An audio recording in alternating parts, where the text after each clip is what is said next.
Já jsem velmi ráda, že máme teď příležitost vlastně přivítat na půdě Ministerstva zdravotnictví a také Ústavu zdravotnické informatiky a statistiky paní doktorku Klaudii Stein, která je velmi významnou osobou regionální úřadovny WHO se sídlem v Kodani.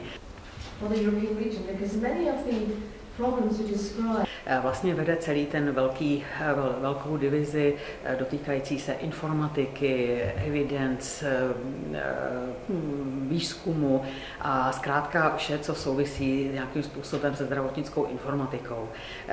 Ona vlastně má tady možnost také se seznámit, kam až vlastně Česká republika dospěla, v jakých projektech je opravdu úspěšná, jak využívá data, která získává, monitoruje pro právě také hlavně analytickou práci a pro politická rozhodování. Myslím si, že to je vlastně velký úkol, který má ještě Česká republika před sebou. Opravdu využít dostatečně a produktivně to, co vlastně je monitorováno a registrováno. Myslím, že se udělal ohromný kus práce a myslím si, že ona vidí, že vlastně opravdu Česká republika je v některých těchto projektech výrazně vepředu. Dokonce jsme i domlouvali určité možnosti o ustavení spolupracujícího centra pro některé právě ty oblasti, ve kterých Česká republika je úspěšná. You asked me how the Czech Republic does in relation to health information and evidence when compared to other European countries. Now, actually, the Czech Republic is one of the leaders in health information. You have not only excellent health data, very well-trained staff, but you also have the right legal framework to ensure that health information is used in the best way. There has been an amendment to the Czech law earlier this year that determines the governance of health information systems in the country. That is incredibly important. Brno City and associated region with 6 hospitals which are currently interconnected. And it's important because it means that health information is not only protected, but it is used in such a way that the data are linked and integrated and you can make the most of the data you have. That means the policymakers get the best information for their decisions. But you also have high quality information. When we look at quality, we look especially at the causes of death. And there, when you have a high proportion of those causes of death that have either a poor classification or are not very well defined, we see problems with the data set. You have one of the lowest rates of poorly defined causes of death in the European region and in the world. That makes the data excellent. But you also do something else. You have data at the lowest level of population size. You look at municipalities, you look at data in the smallest areas of the country. I know that is fairly new, but that is incredibly important when you want to look at inequalities in a country and when you want to determine who are the most vulnerable groups, where are the biggest health problems. So you're not working only laterally to ensure you have good data, but also in depth and vertically. That makes a good health information system. By contract-based agreements, and they cooperate in not only sharing data but also You also have now a national strategy for e-health.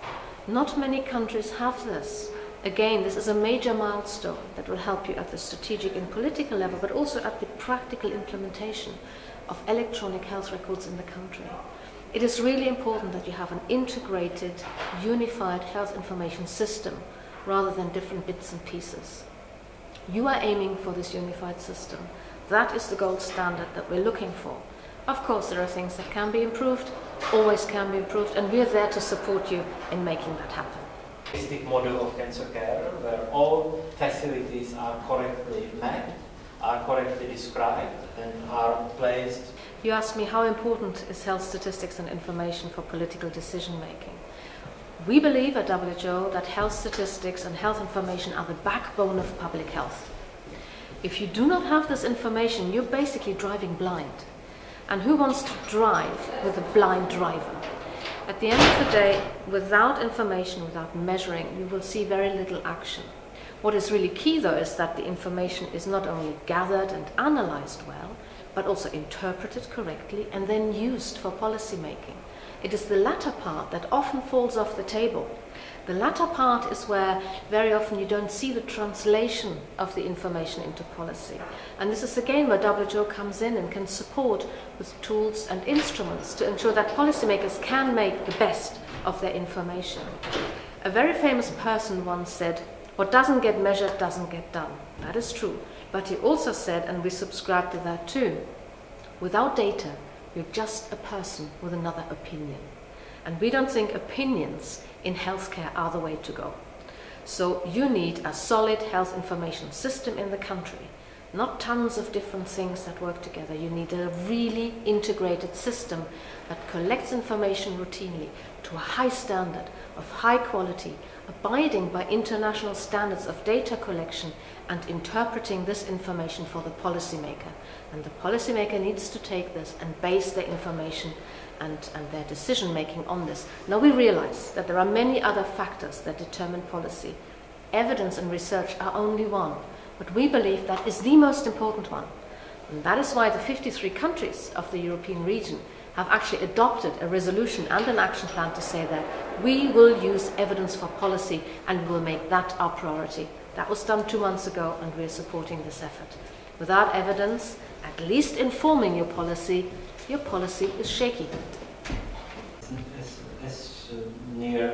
Jak probíhá spolupráce mezi Světovou zdravotnickou organizací a Ústavem zdravotnických informací a statistiky?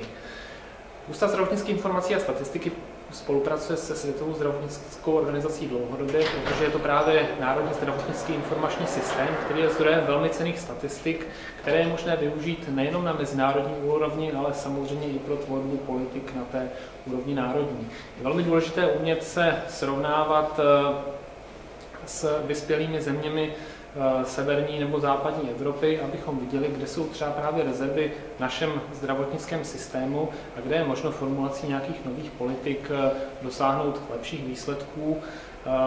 výsledků ve smyslu delší délky života, lepších výsledků ve smyslu lepší efektivity zdravotnictví. And it's written here in blue color, personalized medicine, which is not coming. Samozřejmě nemůžeme zůstat u toho, co máme, je potřeba ty národní zdravotnické informační systémy neustále rozvíjet a k tomu nám právě taky ta Světová zdravotnická organizace významně pomáhá, jednak ve sdílení svých vědomostí, které samozřejmě postupem času nabírá ze všech svých členských států.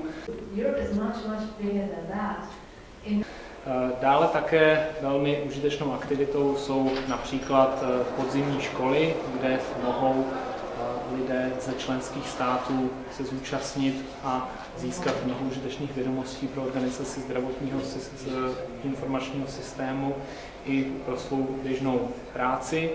A samozřejmě velmi důležité je právě i sdílení nejlepší praxe u organizace těchto zdravotních systémů i o tom, jak je každodenně provozovat.